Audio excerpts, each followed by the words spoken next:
लोग को अभी जानकारी जल्दी मिली है कि बाबा साहब ने यहाँ पर 16 अक्टूबर को धम्म दीक्षा दी थी।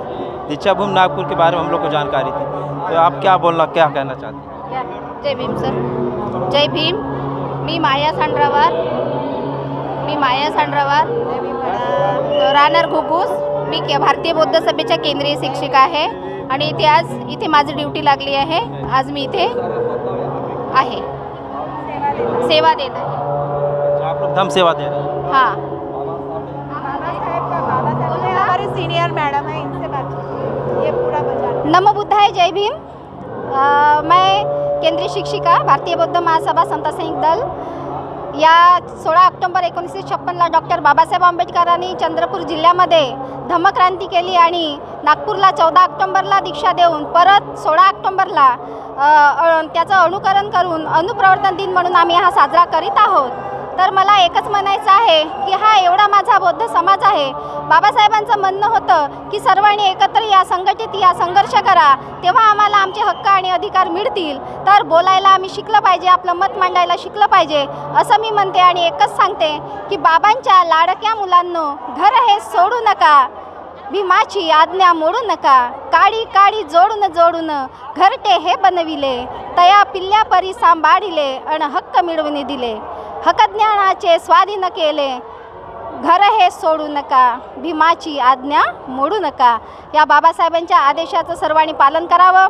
22 प्रतिज्ञेचं सुद्धा पालन करावं। 22 प्रतिज्ञा लिहित असताना बाबासाहेबांनी कृत्रिम पद्धतीचा कोणताही चष्मा लावलेला नाही, तोही बाजूला काढून ठेवला आणि अगदी शुद्ध चित्त मनाने बुद्धाचा धम्म आमच्या स्वाधीन केलेला आहे, तो आम्हाला टिकवायचा आहे। अतिशय शुद्ध हा बुद्धाचा धम्म संपूर्ण जगामध्ये परिपूर्ण आहे।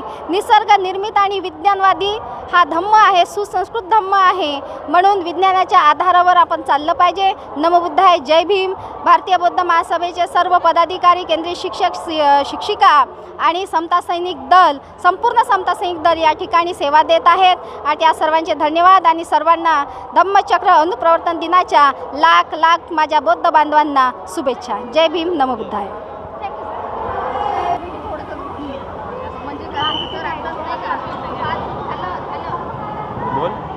बुद्धाय, जय भीम। नमो बुद्धाय, जय भीम। मी सुजाता राहुल नडे, मी केंद्र शिक्षिका भारतीय बौद्ध महासभा। आम्ही सर्व केंद्र शिक्षिका बाबासाहेबांच्या संस्थेनुसार आम्ही केंद्र शिक्षिका झालो। आम्ही आत्ता वर्षवासामध्ये प्रवचन मालिका ज्या लागतात त्या प्रत्येक विहारामध्ये आठवड्यातून एकदा आमच्या केंद्र शिक्षिका जाऊन बाबासाहेबांचे वेगळे वेगळे विषय शिकवतात। विहारामध्ये महिला येतात आणि ते प्रबोधन होतं, कार्यक्रम होतात, त्या थ्रू हे सैनिक वगैरे सर्व घडतात। आणि हे जे आज जे बघत आहात बिना पैशानी जे मोफत सेवा देण्याचं आहे, हे सगळं आमच्या प्रवचनातून, धम्मकार्यातून आम्ही स्वतःच्या पैशाने जातो आणि स्वतःच्या पैशाने शिकवतो वेगळे वेगळे विषय। आणि धर्माचं काळ, बाबासाहेबांच्या चळवळीचं काम ह्या बौद्ध महासभेच्या ह्या पदाधिकारी आणि केंद्र शिक्षिका सैनिक या थ्रू चांगलं जोमानं चालू आहे आणि जनता प्रतिसाद देत आहे आणि बाबासाहेबांची चळवळ पोहोचवण्याचं काम अतिशय उत्तम चालू आहे आणि घरदार सोडून महिला आपला त्याग देऊन हे काम करत आहेत। धन्यवाद। आपण कसं काम करतो, आपण काम कसं करतो, हे छान झालं, ते काम आहे ना?